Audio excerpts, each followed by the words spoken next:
o literatura del Antiguo Testamento. Si tiene alguna pregunta que no tenga que ver con la materia, tenemos 15 minutos. Sí, aquí tengo una pregunta. ¿Sabes que en la clase pasada que estaba exponiendo, cuando estaba hablando de la división del término de los profetas, lo que es en hebreo y la parte de griego, que en hebreo era Naví. Esa era. Pues yo iba a caer porque que no entendía por el audio. No, por el audio. Digo, yo iba a caer Naví.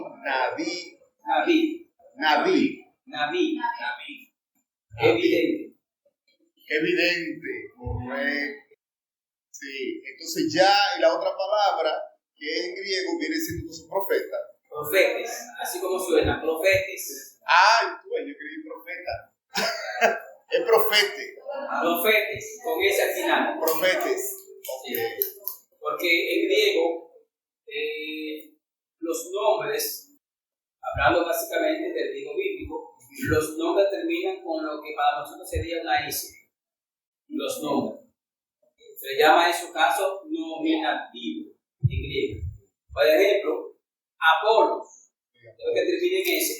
No es que todos los nombres van a terminar en S, pero generalmente cuando se está refiriendo al sujeto, termina con S, que es una cima en griego. Por ejemplo, uno dice lobos, profetes. Entonces muchas veces las personas pueden creer o entender que a usted se le fue la S. Por ejemplo, Kairos, no es Kairos, es Kairos con la S. No es colonos. Ahora, no quiere decir que todas las palabras en griego terminen con S. Estoy hablando del caso del sujeto. Cuando se está hablando del sujeto, termina la acción o el verbo, la acción, que la está haciendo una persona, entonces esa persona es un nombre, o cuando se refiere a esa persona, ese es un sustantivo, termina con S. Y a veces las personas piensan, se le fue la S. Sí. ¿Por qué en este tiempo no se le puede decir vidente? Eso no hay ningún problema que se le diga vidente.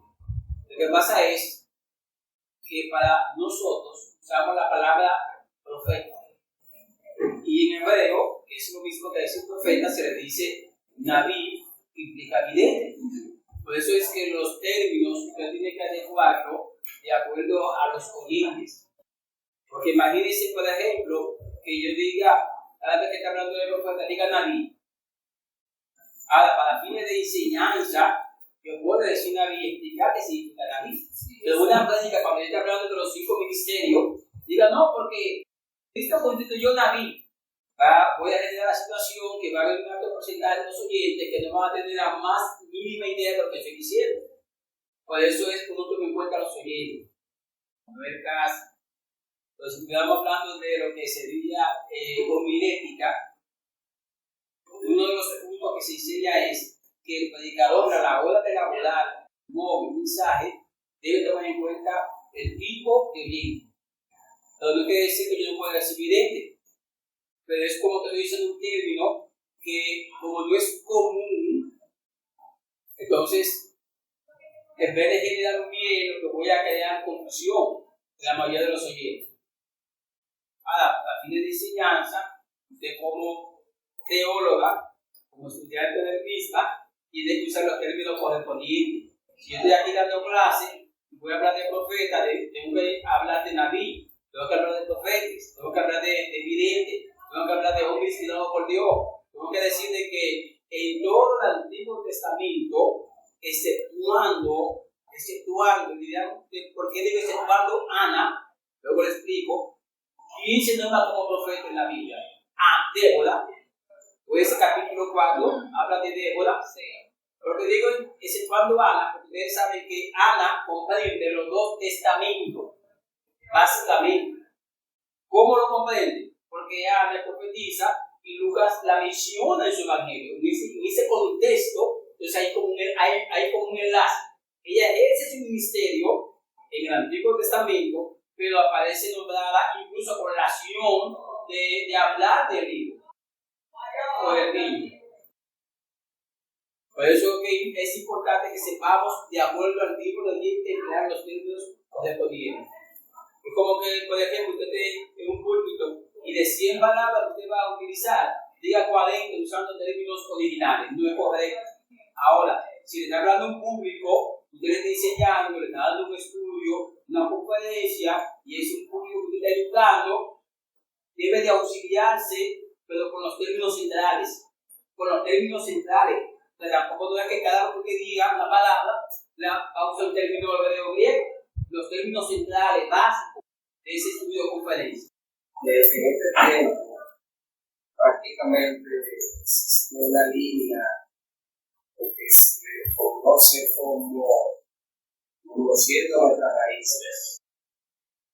El punto es que esa línea de pensamiento existe algo que se denomina como el nombre verdadero, tomando en consideración de que el nombre, que se dio un nombre, que eso, un nombre, en el cual se doblará toda la rodilla, dice que el Señor no es un nombre, el Señor es un título que se le daba a toda persona británica. Entonces, esa es el pensamiento que yo trato de decir, por ejemplo, y yo tomo la Biblia, vamos a la Reina Valera, que dice que la Reina Valera tiene muchos errores gramaticales, de traducción, y de que la influencia del Vaticano o de Roma, que están influenciadas en muchos conceptos, a modo tal que ellos se encargaron de cambiar los nombres a los que en sí mismos no se debía, no era necesario cambiar, por eso que los nombres no se traducen, los nombres se quedan en el idioma perfecto, y eso es lo que le da legalidad. Por esa línea de pensamiento que va en la función, comienzan a llamarle, por ejemplo, a todos los que cambian el nombre, al pastor, llama Roberto, la iglesia no es iglesia es Roma, ya no sabemos cómo que maestro es maestro David. Entonces, de ahí es donde viene su esa línea de pensamiento, que prácticamente todos los nombres que estamos utilizando, no tomando en consideración que vivimos aquí en un país en habla hispana, español. Se usa eso. Entonces, lo que se dice de que prácticamente el que use esos nombres en el idioma español, ese hombre no tiene autoridad. Es el hebreo. Bueno, tiene la palabra. Lashon HaKodesh, lengua santa, así le llaman al hebreo. Lashon HaKodesh, lengua santa. Sin embargo, el problema es que el asunto no está en esto, en la tinta, sino en la esencia. Y no hablo de esencia de Dios. No vaya a complicarse la vida. Porque si vamos a colación, entonces la Shon HaKodesh, todo vamos a decir en hebreo. Ahora, no es que la lengua hebrea no tenga su importancia. Para fines de la esencia de la enseñanza sí lo tiene. Porque no es lo mismo. Y eso es normal en cualquier idioma del mundo. Me explico. Hay lo que se llama el idioma madre, traducciones. Eso quiere decir, el idioma originalmente en el cual se escribe un texto. Es el idioma madre. Partiendo de ahí, entonces, vienen las traducciones a diferentes idiomas. ¿Qué significa esto? Que en el caso hipotético que Dios hubiera dado la escritura, o la Biblia, o los profetas, luego les explico porque voy a hablar de eso cuando cubra el punto del Antiguo Testamento, en inglés. El problema entonces que estamos hablando de inglés, no del hebreo, porque eso es algo normal, que para entender la esencia de lo que se está diciendo, hay que ir muchas veces a la fuente original. Pero eso no quiere decir que la traducción no tenga validez, porque el asunto debe decirle algo. Por si usted no lo sabía, ¿quién es que le da autoridad al texto sagrado? ¿Quién lo inspiró, señores? O como le dirían en hebreo, el Ruach HaKodesh. O en griego sería Hashio Neumat. Él es que le da autoridad a la escritura. Si la escritura por sí misma tuviera autoridad, no hubiera necesidad de que él interviniera. Entonces todo el que hablara de esa escritura, fuera que fuera, según el Dios, la escritura por sí sola y se la separaba. No me toma el texto que dice que no retornará a la vacía la escritura, que no se está refiriendo a la autoridad de la escritura, porque la autoridad de la escritura se la da el Espíritu Santo. Es Ese es el punto. Entonces ellos están basando la tinta y se están olvidando de esta realidad. Ningún ser humano le da autoridad a la escritura. ¿Quién es que hace que la escritura sea efectiva en nosotros? Incluso, aunque la persona no entienda la escritura, ¿quién hace que la escritura, como dice Hebreos 4:12, pendiente hasta los tuétanos, la coyuntura, el alma, diciendo los pensamientos? Es Él. Y entonces, si no fuera así, todo el que habla de la escritura dijera, bueno, mira, la gente fue tocada, la gente fue salvada, la gente fue sanada. No, Él es que le da, déjeme un término legal entonces. Como mi hermano lo utilizó cuando habló del asunto no se traducen los nombres. Él le da legalidad a la escritura. Usa 3 conceptos hoy, básicamente. Esta materia tiene que ver con literatura del Antiguo Testamento. Aquellos que ya tomaron conmigo literatura del Nuevo Testamento saben que voy a tener que usar algunos términos para poder relacionarlo con el Antiguo Testamento. Por eso van a escuchar que voy a repetir algunos conceptos. Aquellos que tienen la materia, como mi hermano Gabriel, de otros. Mi hermano Fede me ha llegado todavía, mi hermano Brenda Jacob. Esa materia tiene mucha información, pero información. Pensaba en mi casa cómo resolver esa situación. Y me llegó una idea. Yo tomo Antiguo Testamento 1 y Antiguo Testamento 2, que es de mi autoría. Lo voy a fusionar, le voy a agregar lo que trabajemos aquí, y entonces lo que voy a hacer es lo siguiente. Lunes 16, que es el último día de clase, se lo voy a traer. Y eso me va a permitir entonces, con mayor facilidad, manejar, que mire, estamos hablando de 39 libros. 39 libros.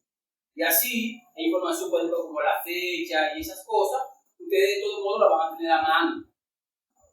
Pero también les voy a mandar el audio para que ustedes lo escuchen. La ventaja de este material es que yo lo tengo ya preparado hace tiempo. Lo único es que voy a agregarle algunos detalles. Entonces, vamos a estar trabajando. Número 1, como siempre, me gusta iniciar hablando de conceptos.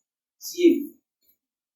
El número 2, vamos a ver la conformación del canon del Antiguo Testamento. Número 3, vamos a trabajar lo que sería la estructura, en este caso, la escritura de la Biblia hebrea. Y número 2, la estructura del Antiguo Testamento de acuerdo a nuestra Biblia, porque son escrituras totalmente diferentes. Para que usted tenga una idea, por ejemplo, la Biblia hebrea tiene 24 libros. Nuestro Antiguo Testamento decía, para que podamos tener una idea de la gran diferencia de ambas escrituras, nuestro Antiguo Testamento tiene 39 libros. La Biblia hebrea, que tiene el equivalente a nuestro Antiguo Testamento, tiene 24 libros, para que podamos ver la gran diferencia. Claro, eso vamos a ver más adelante. Mi hermana, no es que el contenido varía, no, hablo de la cantidad de libros. Todo el contenido de los 39 libros de nuestro Antiguo Testamento está distribuido en los 24 libros. La diferencia es en cómo se han distribuido. Por ejemplo, Crónicas en la Biblia hebrea es un solo libro. En la nuestra tenemos primera y segunda de Crónica. Es la diferencia para que usted no se vaya a complicar la vida. Pues vamos al punto 1, que sería los conceptos. Si el tiempo lo permite, entonces vamos a trabajar lo que sería, dar una pincelada, lo que sería cómo se conformó el canon del Antiguo Testamento.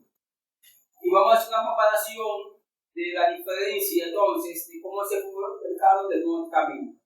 Empecemos con los conceptos.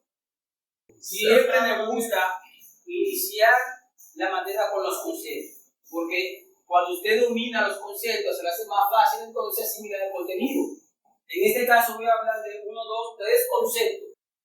Medir, vamos a usar el griego, que sería diateque, y el latín, terminado en testamento. Son los 3 conceptos que vamos a ver.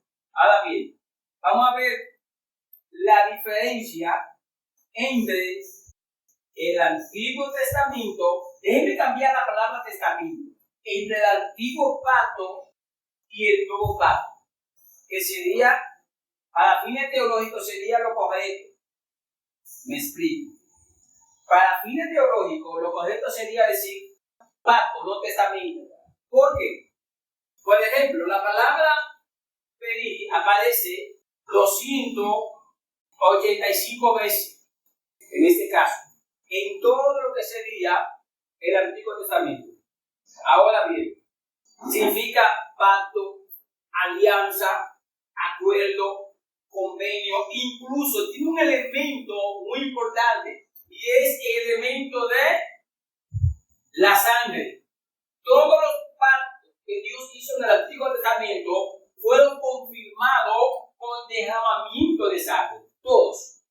Por ejemplo, empecemos por mencionar uno, el de Adán. Alguien diría, ¿dónde dice la Biblia que Dios hizo un pacto con Adán? Bueno, cuando el Señor vistió a Adán y a Eva de la túnica hecha de pieles de animales, se asume de manera teológica que hubo un derramamiento de sangre.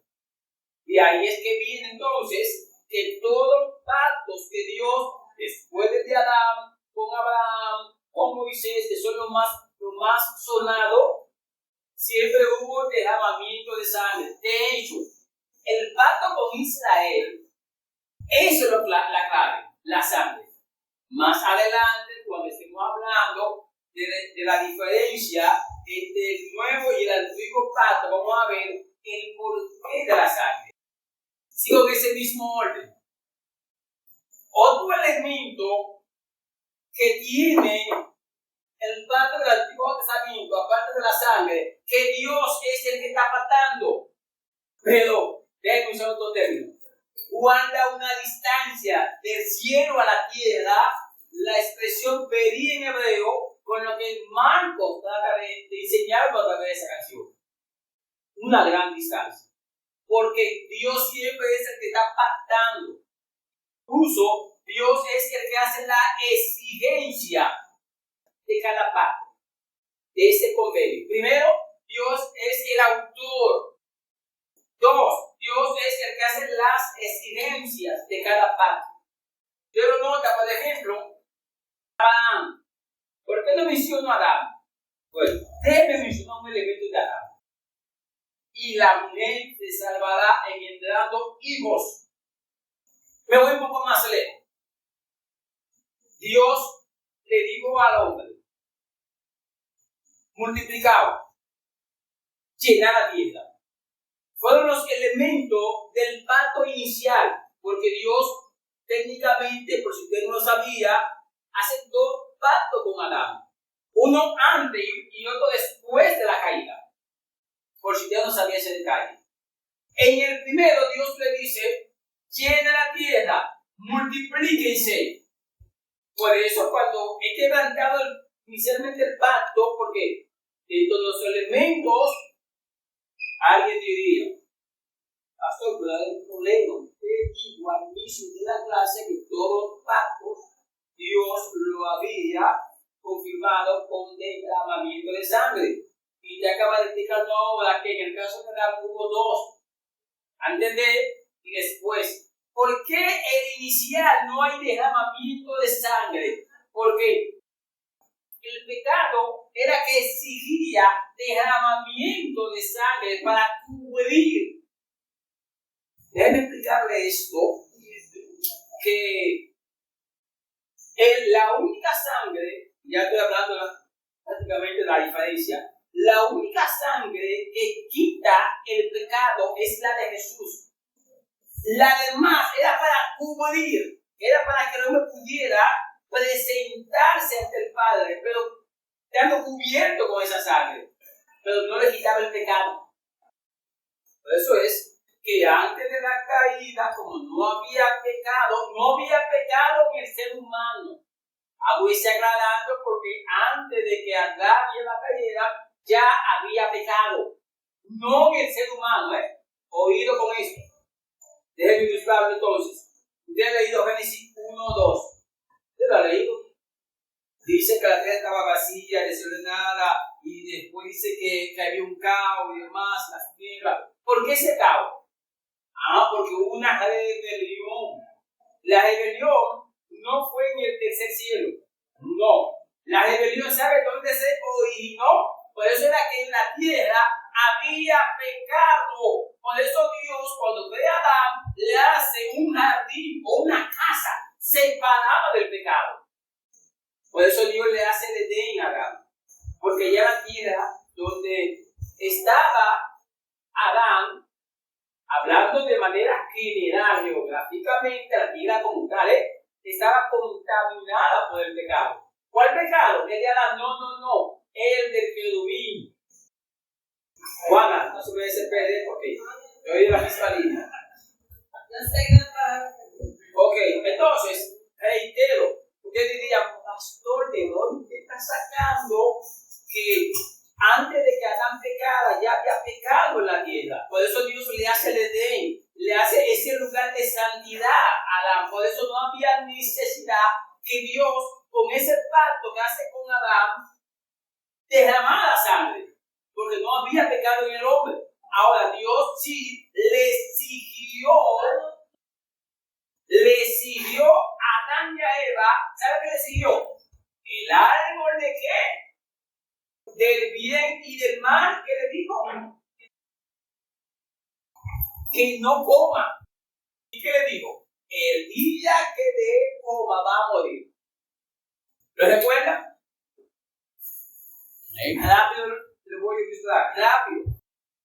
Adán come del árbol, vamos en su orden.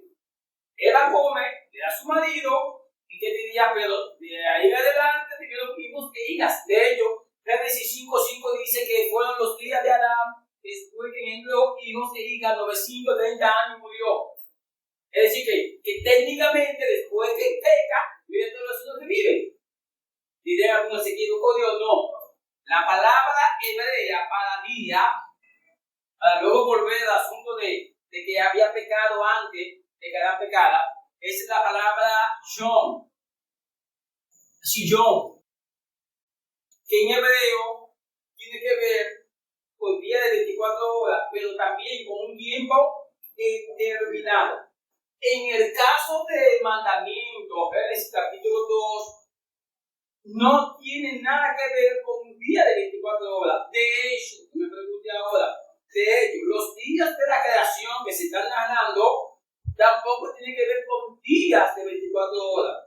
Pero vuelvo aquí al caso de Adán. Ese tiempo determinado que abarcaba esa palabra Shom o día, ¿sabe de cuánto era? 1000 años. Alguien diría, ¿de dónde te saca esa información? Eso es aplicando la lógica en la teología y viendo la estructura gramatical del texto. El Salmo 90 dice que para el Señor un día es y 1000 años. Luego, en el Nuevo Testamento, Pedro se hace eco de esa palabra y la repite. Si usted, matemáticamente hablando, va a decir 5:5, que dice que Adán murió de 930 años y se lo resta, estamos hablando básicamente que Adán murió 70 años antes de que terminara el plazo que Dios le dijo el día que coma del árbol va a morir. Murió 70 años antes. Pero volviendo ahora, doctor, no estamos turbando los mortales.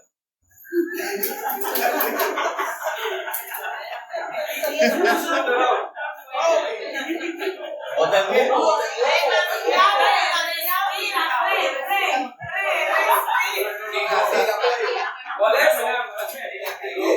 Por eso ahora vuelvo pasada ya había pecado en la tierra. Por ejemplo, Ezequiel 28 habla de un querubín grande, protector. La palabra hebrea para querubín es la palabra querú, no es con Q, se escribe querú, es con Q, no es con K. Entonces, dice que había un querubín grande, protector, y dice que Dios lo colocó donde un edén mineral, no un edén vegetal, como el caso que le estaba dando. Ahora bien, ¿dónde estaba ese edén? Ese edén, ¿sabe dónde estaba? En esta tierra, no en San Pedro de Macorís, obviamente, sino en esta tierra. Yo diría, ¿cómo? Bueno, si usted analiza las piedras preciosas que se mencionan en Ezequiel 28, del 12 al 15, va a notar que, con excepción creo que de una o dos, son la misma piedra que tenía el sumo sacerdote en el pectoral, representando cada una de ellas a una de las tribus de Israel. Son la misma. Es decir, que esa piedra estaba ¿dónde? En el globo terráqueo, no en el segundo cielo, en el globo terráqueo, aquí en la tierra. Ahora, por eso dice Isaías, capítulo 14, del versículo 12 al 15, hablando de la rebelión, dice: tú que decís en tu corazón, subiré a lo alto. Si dice subiré, aplicando la lógica, era porque estaba en la tierra. Por eso, cuando usted da un vistazo a Génesis, déjenme dejar de decir tranquilo, Génesis no, tranquilo. Usted da un vistazo a Apocalipsis capítulo 12, versículos 6 y 7, habla que dice que hubo una gran batalla. ¿Dónde? La palabra griega para cielo es orano. Tiene que ver con elevación. Entonces, aquí viene el conflicto, que la gente tome ese pasaje y de hecho la acción está en pasado. Dice hubo, no dice habrá. Dice hubo una gran batalla. Si dice hubo, fue porque pasó. Note lo siguiente, por eso es que Apocalipsis capítulo 12 es uno de los capítulos más complejos. ¿Por qué? Porque es un capítulo, no solamente porque es escatológico, sino porque habla de el mismo capítulo 12. Habla de eventos que ya pasaron, que estaban pasando y que luego pasarían. Y la gente muchas veces no hace esa diferencia de eventos. Por eso dice, hubo una gran batalla.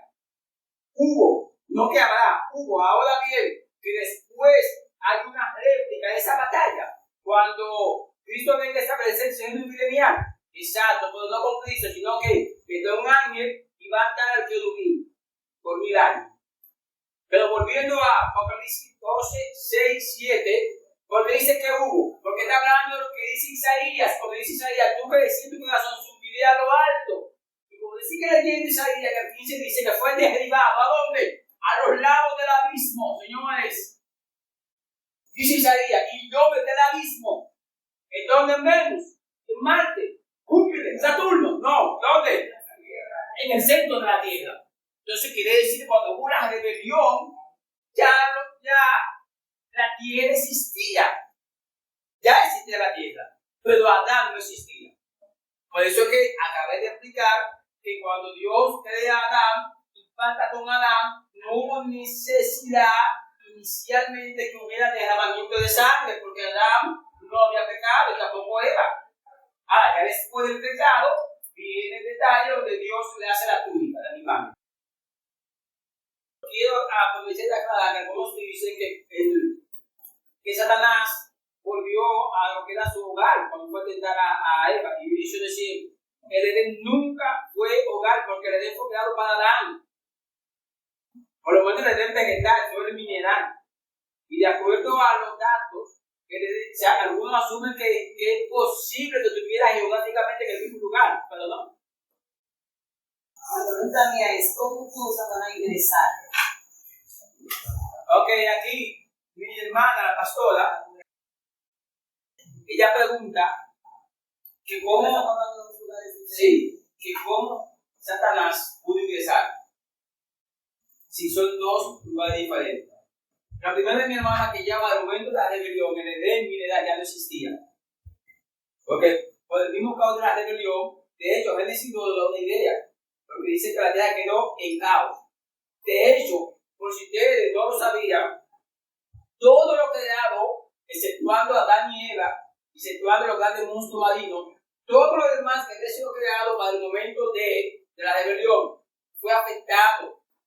Algunos dicen que fue por el impacto de cómo fue lanzado el querubín y sus ángeles desde el cielo. Por el impacto impactado en la tierra. Científicamente, ustedes saben que se dice que hace unos 65 o 70 millones de años, dice la ciencia que un gran meteorito impactó nuestro planeta y causó la extinción de los dinosaurios. Claro, no se sabe que no fue ningún meteorito. Para que tengamos una idea. Por eso el norte, cuando ustedes leen Génesis, hay pasajes que dice produzca, hágase. ¿Por qué dice produzca, hágase? Porque ya esa semilla estaba en la tierra. Fueron impactados los árboles, los ciertos animales, por la rebelión que hubo. Por eso Dios dice produzca, hágase. Ahora, hay algunos casos que dice creó Dios. Dios que lo usa en el caso del hombre y en el caso de los grandes monstruos marinos. Que le va a produzca, hágase. Porque ya estaba eso ahí, afectado todo por la rebelión. Por eso es que el enemigo puede introducirse. Ahora, como Adán y Eva, no es como nosotros, que tenemos dos ventajas. Número uno, tenemos el Espíritu Santo, que sentimos que hay una influencia por ahí. Dos, ya tenemos el conocimiento de la guerra del bien y del mal. Uno siempre está pendiente. Pero en ese momento Adán y Eva, aunque teóricamente sabían, señores, teóricamente sabían de la rebelión, pero no tenían la más mínima idea de que los seres celestiales caídos se iban a levantar contra ellos. No la tenían, como usted y yo la tenemos ahora.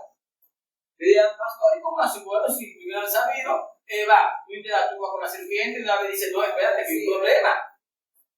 Y fue incluso cuando usted lee el relato, fue una conversación fluida, normal. ¿Fue normal? Hermano Fede. Preguntarle si cuando el Señor da esa ordenanza a la tierra, que produzca, eso no fue no solamente en el perímetro del jardín, sino que afectó de manera positiva el nuevo terreno. Claro que sí. Por eso se cree de lo que es la creación progresiva. Y algunos creen de la creación de la tierra original. Hay esas dos teorías encontradas. ¿Cuál es la diferencia? La teoría de la creación progresiva es cuando se dice que en Génesis 1:1 Dios crea los cielos y la tierra, y del 2 en adelante empieza a narrar cómo Dios fue haciendo las cosas. Ahora, la teoría de la creación original es que Dios en el 1:1 hace los cielos, hace la tierra y hace todos los elementos que eran propios de esa primera creación y que fue afectada posteriormente por la rebelión, y después de ahí Dios empieza a reorganizar el caos que puede sacar el clima. Ok, mi hermana Ingrid, ¿escucharon al fondo? No. Ingrid, por favor, más fuerte. La pregunta que yo le hice al profesor, le hice la escritura de Génesis, que el Señor le dice a ella, que llegue la tierra, que se produzca, que tenga muchos hijos. Le pregunté al profesor si eso va para todos, porque hay muchas iglesias que condenan a las mujeres porque se planifican y porque se preparan. Yo decía al principio de que la mujer se salvará dando hijos, y eso fue específicamente para Eva. Para Eva. ¿Por qué para Eva? Te diría. Es que Dios le había dicho multiplíquense, llenen la tierra. Entonces, la esencia de la enseñanza no era básicamente que debía multiplicarse, sino obedecer a Dios. Por eso que se creía en esa época, en el Antiguo Testamento, que una persona que estaba bajo maldición. Recuerden que enseñamos en la clase pasada, comprendiendo la Biblia, la diferencia entre doctrina y enseñanza. ¿Cuál es la diferencia ahí? Que la doctrina son los principios eternos, son aquellos principios que usted siempre va a encontrar refrendados, definidos en la mayoría de los libros de la Biblia, en la mayoría. Y son esos principios que le dan identidad a la iglesia. En el caso del Antiguo Testamento, identidad al pueblo de Israel. Y siempre hago mención de la fe, la obediencia, son principios. Ahora, la Biblia hay una gran parte que simplemente es enseñanza. pasó un suceso, pasó un evento, se le deja registrado para una enseñanza, no para una doctrina. Por ejemplo, el caso de creo que fue Jeremías, que lo lleva y Dios le dice, mira, bríndale vino a estos muchachos. Era los de camino. Mira, bueno, el hecho de que fue el caso de Jeremías, y él le dice, bríndale vino. Y ellos no tomaron vino. Y Dios le dice a Jeremías, porque su padre dijo que no. ¿Cuál es la enseñanza? La enseñanza era Samuel. La enseñanza es así, porque ustedes recuerdan que le manda aquella vez entonces, la enseñanza era de obedecer a quién? A su padre, en este caso Israel, a su padre celestial. Entonces aquí tenemos que una enseñanza, aunque está ligada a la doctrina porque habla de obedecer a Dios. No sé si me están tomando la idea. Entonces, retomo lo que estoy explicando, retomo. Cuando usted va de que la mujer se va engendrando hijos, ¿dónde más usted encuentra? Yo diría, bueno, pero es que habla de la salvación que entra aquí. Sí, pero el elemento de que se salvará engendrando hijos entra aquí. En la enseñanza. Déjeme tener la idea para ver la palabra. Usted no encuentra ahí en otra parte de la Biblia que se mencione esto. Entonces, cae ¿dónde? En la enseñanza.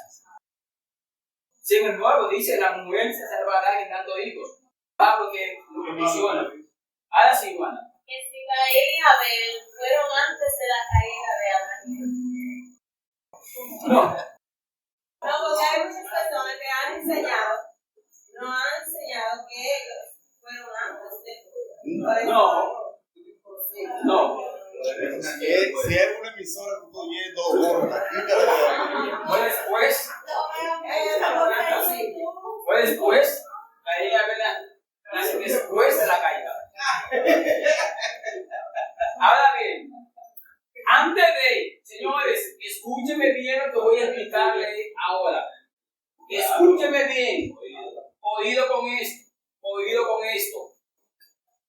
Una de las sentencias que el Señor le da a la mujer es: multiplicaré los dolores en tu padecimiento. Repito, multiplicaré tus dolores en qué? Déjalo ahí. Obviamente, Dios dice, te lo voy a multiplicar. La pastora aquí para multiplicar. Quedamos con la ciencia que depende de salud o depende de decisión propia, todo se prepara. Claro. No hay problema que hay una iglesia que tiene esa enseñanza que nadie se la sabe. Pero que ya seguimos, ustedes saben ya lo importante para ustedes definir lo que es doctrina y lo que es enseñanza, eso es lo más importante.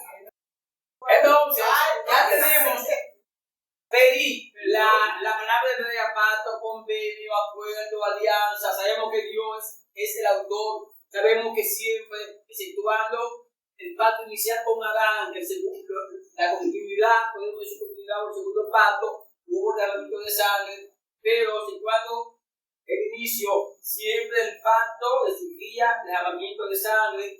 Entonces, las exigencias del pacto era Dios mismo quien le establecía. Diateke es la palabra griega, interesante porque guarda estrecha relación con él. Estrecha relación, lo mismo, pacto, alianza, convenio. Por eso no voy a abundar. Bueno, lo único que te diría aquí es que la Septuaginta, cuando traduce del hebreo al griego, entonces usa esta palabra, diateke, y también se usa en el Nuevo Testamento. Voy aquí. Testamento es la palabra latina. Para fines teológicos, lo correcto sería decir pacto, porque testamento y pacto son dos cosas muy diferentes. Aquí va lo que decía al principio, que para entender la esencia, entonces hay que ir a ¿qué?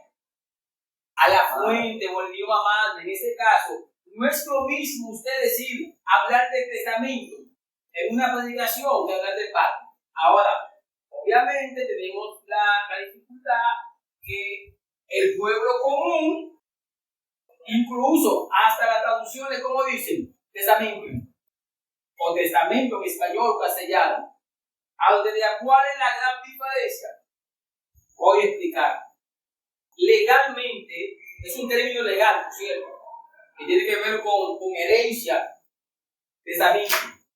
Se establece que se hace un testamento, pero tiene legalidad cuando muere el testador.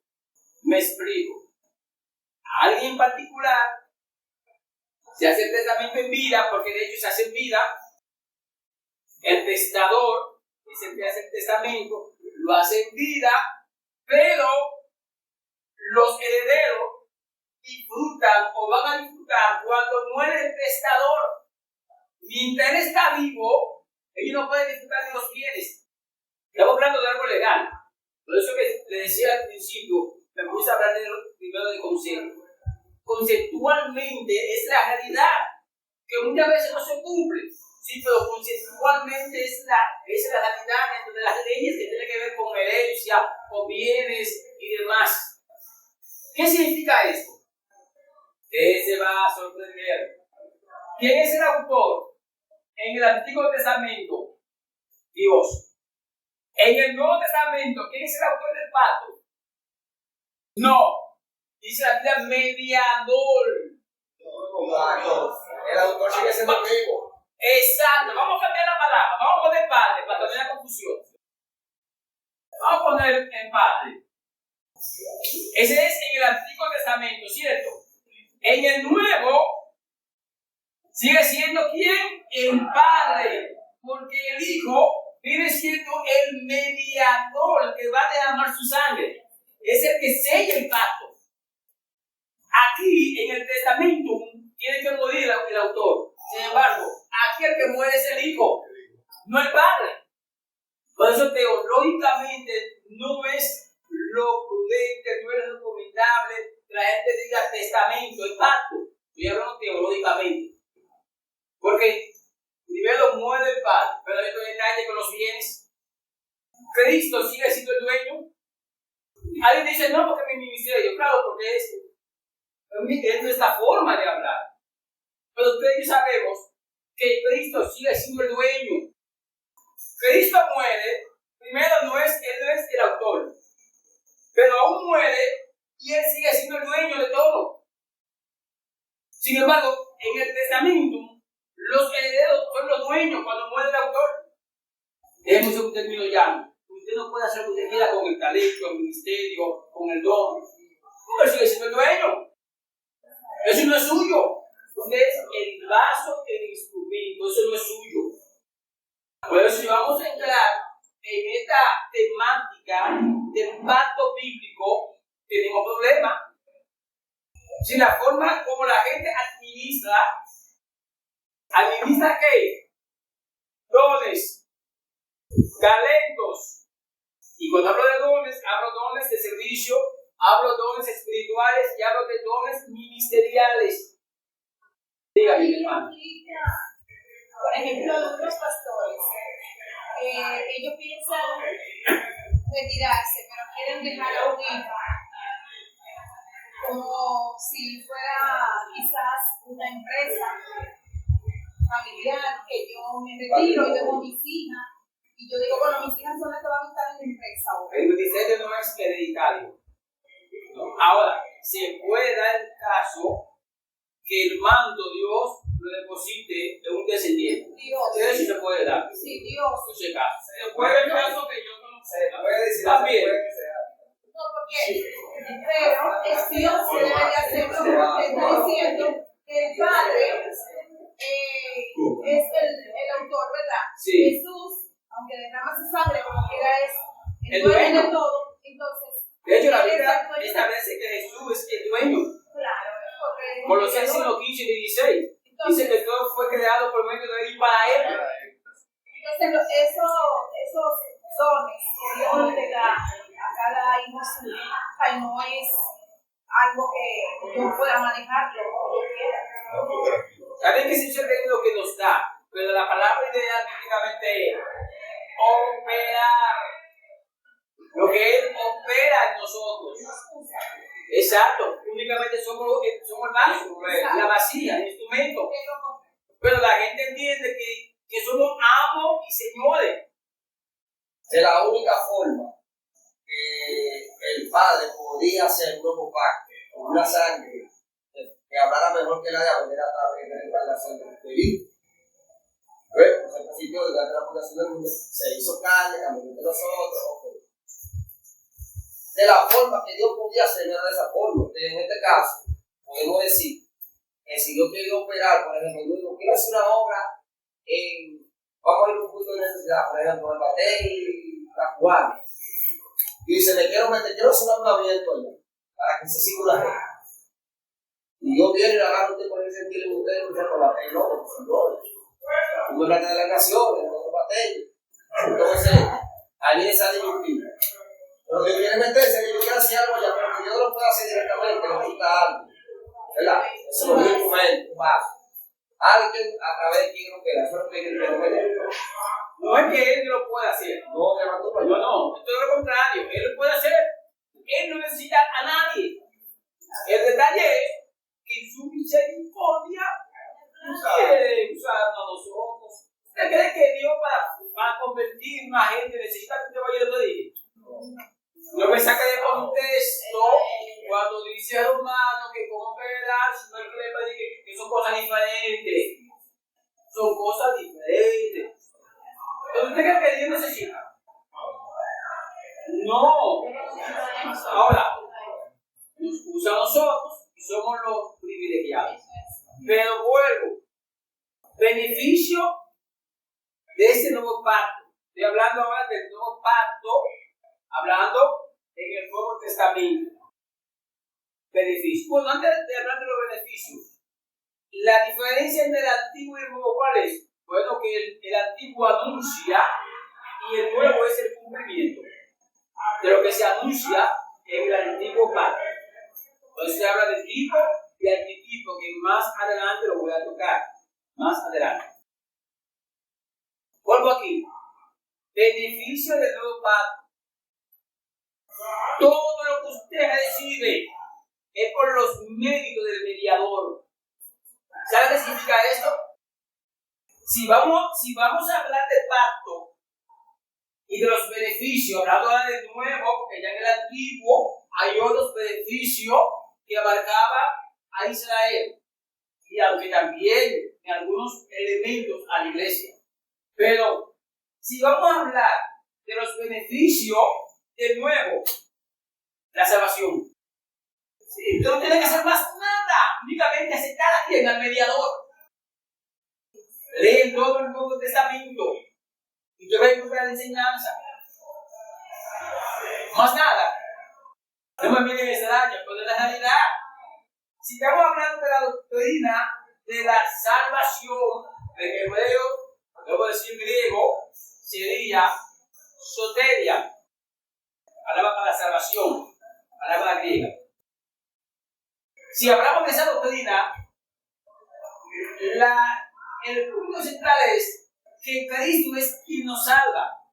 El Padre me salva a mí es por los méritos del mediador. Pues no fue así. La gente que muere en el acto de la conversión, se perdieron todos. Sí, gente que un accidente le da tiempo de decir, sálvame maestro, nada más sálvame. Todos se perdieron. Sí, porque por sus méritos tienen que ir a una congregación, hacer una serie de rituales, de neumática, predicamos un solo pie y todo eso. Se perdieron todos. Escúcheme bien ahora, para que los nuevos no pongan esa carita así. Escúcheme bien ahora, escúcheme bien. ¿Sabe cuál es mi trabajo y el suyo? Como dice Hebreos capítulo 2, ¿cómo escaparemos si descuidamos una salvación tan grande? Mi trabajo es cuidar el regalo. No es comprarlo, porque ya Jesús pagó el precio en la cruz del Calvario. No es un intercambio, sino bueno, yo voy a hacer esto, voy a hacer aquello y me salvo. No, no es un intercambio. Lo que yo hago ahora es para cuidar lo que se me ha dado. cuidar el regalo. ¿Ven la diferencia? Esto es Antiguo Testamento, Señor. Esto es el nuevo pacto. En ese punto, en los méritos de Jesús, hay una expresión que realmente a veces nosotros usamos. El asunto de el término. Yo he pagado un precio para estar aquí. Una expresión que quizás mucha gente ha escuchado. ¿Sabe el precio que yo he pagado para estar aquí? Ese término es bueno o malo, digo yo. Dios conoce la intención del corazón. Yo puedo mandarme aquí y decirle a ustedes, oiga, esto, tuve que pagar un precio. Ahora bien, ¿con qué intención lo estoy diciendo? ¿Cuál es el propósito? El propósito sería que ustedes digan, no, que el pastor lee, investiga, dedica horas y horas, o en cambio yo le estoy diciendo a ustedes, porque yo tuve que sacrificar cosas que Dios me exigió. ¿Ven la diferencia? Entonces yo digo, depende. Y como el Señor es que conoce las intenciones del corazón, Él es que puede valorar en su justa dimensión el por qué lo estoy diciendo. Por eso no se lleve de juzgar por lo que usted escuche. No se lleve de juzgar. ¿Cómo yo puedo pagar aquí y decirle a ustedes? Él no sabe el precio que yo he pagado. Y lo dejo ahí. Y usted va a decir, yo lo dañó. Me estaba identificando su forma, su manera, estaba haciendo empatía con él, y lo dañó. Pero Dios sabe que yo lo estoy diciendo porque yo quería, por ejemplo, yo quería hacer, ¿cómo lo digo? Sí, me gustaba el área de ser científico en el área de electrónica. Estaba a crear. Desde niño ese era mi sueño. Y un día Dios se le ocurrió la idea, a él se le ocurrió la idea de decirme, tranquilo, estudiame en la Universidad de Teología. Entonces, pero Dios sabe por qué digo esto. Pero si lo dejo a media, ya luego te van a hacer malo caso. Es decir, no, ese pastor le ha jugado. Mira lo que le dice, que nosotros sabemos el precio. Entonces estoy diciendo, depende. Y tenemos que aprender a no juzgar a la priori por lo que escuchamos. Mi hermana pastora. Puede sonar arrogante, pero es una realidad. Ahora, muchas personas van a buscar que engañar. Claro. Porque de ahí nace pagar un precio. Claro, que todos pagamos un precio. Todos. La salvación es sacrificio. Claro, todos. Por ejemplo, que predica muchas veces cuando usted está empezando, usted es nuevo en eso, señores, y está recién casado, a veces tiene que, Señor, no tomar cierto trabajo de cierto horario, que le van a pagar mejor, y todo un horario, usted sabe que va a ganar menos. ¿Usted está pagando un precio por el ministerio? Hay que ser realista. O de repente Dios te dice, mira, quiero que tú vayas a una campaña, a un campo lejísimo como misionero por 3 días. Señor, tú estás pagando un precio, porque tienes que buscar prestado, que los zapatillos no están muy qué sé yo, y tienes que hacer un lío. Todos pagamos un precio. Ahora, reitero, mi hermano Ali, todo depende con la intención que las cosas se digan. Y como dice mi pastor, es cierto. Oiga, en el mundo que vivimos, cargado de prejuicio, siempre aparecerá alguien que te va a gustar. No importa cómo tú quieras acomodar las cosas. Pero reitero, el que puede valorar en su justa dimensión lo que decimos es aquel que discierne los pensamientos, las intenciones del corazón, que es el Señor. Pero gracias que dentro de los beneficios,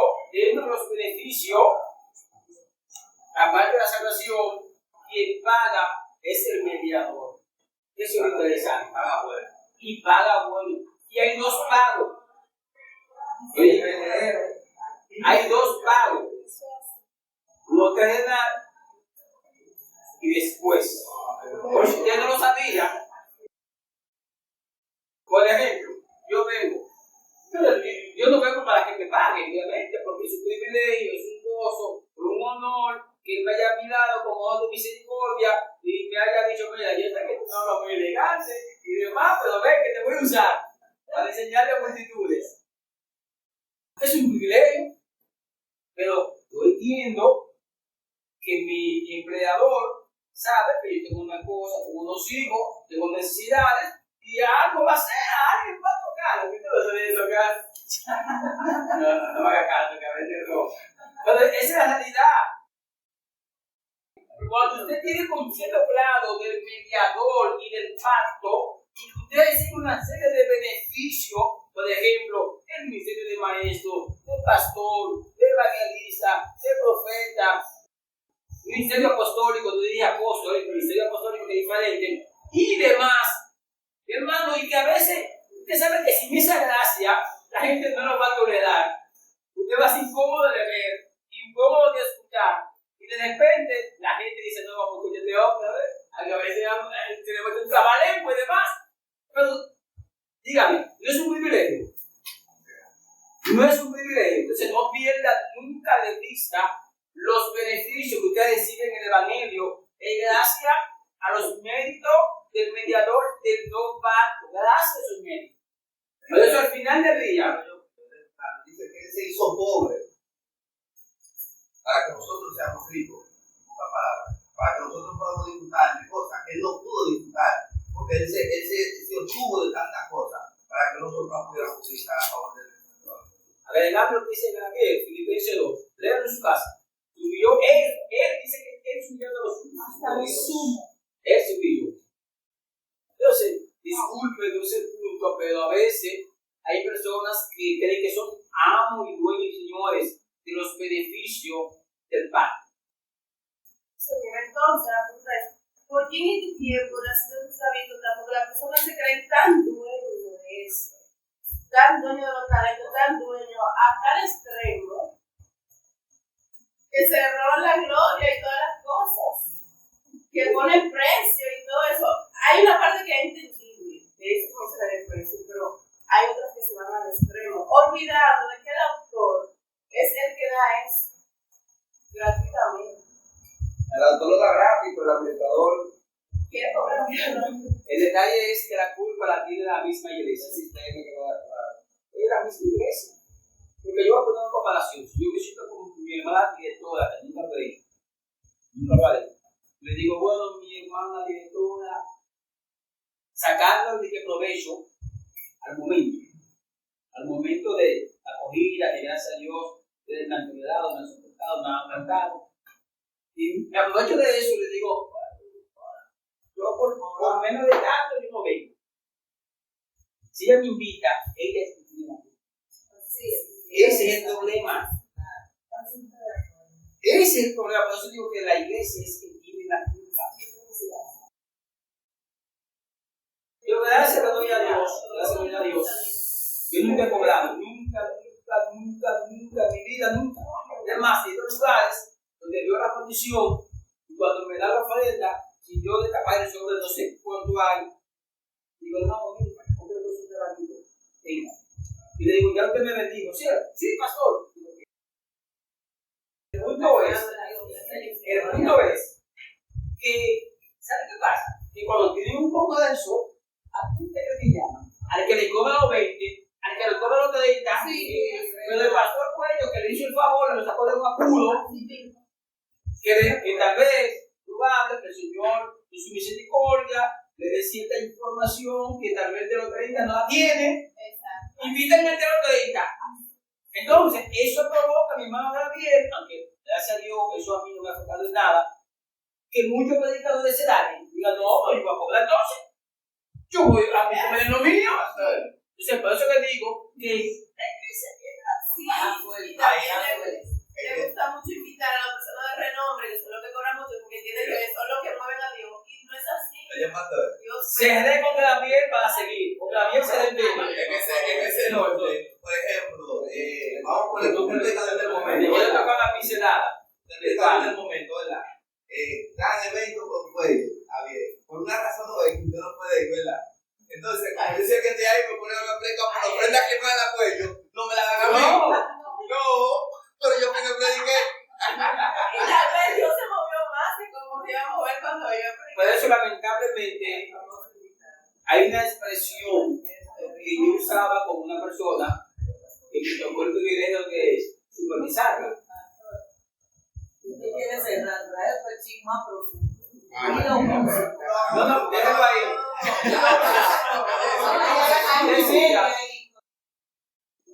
Le decía a esa persona, no permita que nadie mate tu voluntad. Si usted se olvida de quién es el mediador, ¿sabe qué va a pasar? Es como dice Pablo, y tomando y guardando distancia del amor. Usted va a ser como un mental de Jesús en una vasija. Después dice la gente, no, igual, no. ¿Qué pasó? Yo lo vi dando por los enfermos. ¿Y qué pasó? Que se le olvidó que todo lo que recibimos es por los méritos del mediador. Y al final del día, ¿sabe quién debería llevarse los aplausos? Los reconocimientos. Es el mediador. No soy yo. Usted puede decir lo que usted quiera de mí. Ajá. Pero si quitamos al mediador, cuando yo vea el próximo lunes, usted va a llamar virtudes. No. Mire su corazón, usted que está bien evangelista, que profeta, que tal vez no tenga, qué sé yo, una agenda llena, no importa. Cuide su corazón. Siempre entienda que la gloria, los méritos es para el mediador. Pero usted es hoy, mi evangelista, ¿quién se lo debe? Entonces, todo gira alrededor del mediador. Señores, con relación a la conformación del canon del Nuevo Testamento, se tomaron elementos muy diferentes a la conformación del canon del Antiguo Testamento, muy diferentes. Aquellos que dieron la materia literatura del Nuevo Testamento saben que se tomaron 4 elementos específicamente para determinar cuáles libros eran inspirados y cuáles no. 4 elementos. Número 1, que fuera un libro universal, es decir, aceptado por toda la iglesia o por todo el concilio en el momento. Número 2, escrito por un apóstol o alguien cercano a un apóstol. Número 3, un libro de carácter espiritual. Y número 4, un libro que tuviera evidencia que fue inspirado por el Espíritu Santo. Pero en el Antiguo Testamento no se tomó el mismo parámetro. Número 1, escrito por un profeta, o 2, alguien cercano a un profeta. Fueron los parámetros básicamente. Aunque yo le quiero agregar otro parámetro, porque a nivel universal es uno de los que se manejan. Pero esta no era profeta. Nehemías no era profeta. No, Jeremías, yo te estoy hablando de Nehemías, porque Jeremías era profeta. Ya tenemos el caso del libro de Nehemías, que fue escrito por Nehemías, pero cuando usted analiza, ellos no eran directamente profetas, pero tenían la autoridad a escribir. Mira lo interesante de esos 2 libros. Dígame, mi hermano. Jeremías no fue lo que escribió, Jeremías. Sí. Okay. Por eso el segundo elemento era que, aparte de que fuera profeta, que sea el primero, alguien cercano a un profeta, que ellos siempre tenían un escribiente. Era común en esa época. Pero vuelvo al caso de Nehemías. ¿Por qué se incluyen esos libros? Porque esos libros hacen una conexión entre el pueblo antes y el pueblo después del cautiverio. Esos libros. Por eso puedo usar el término escriba. Escriba. Exacto. Son los escritos que conectan el pueblo antes y después del cautiverio.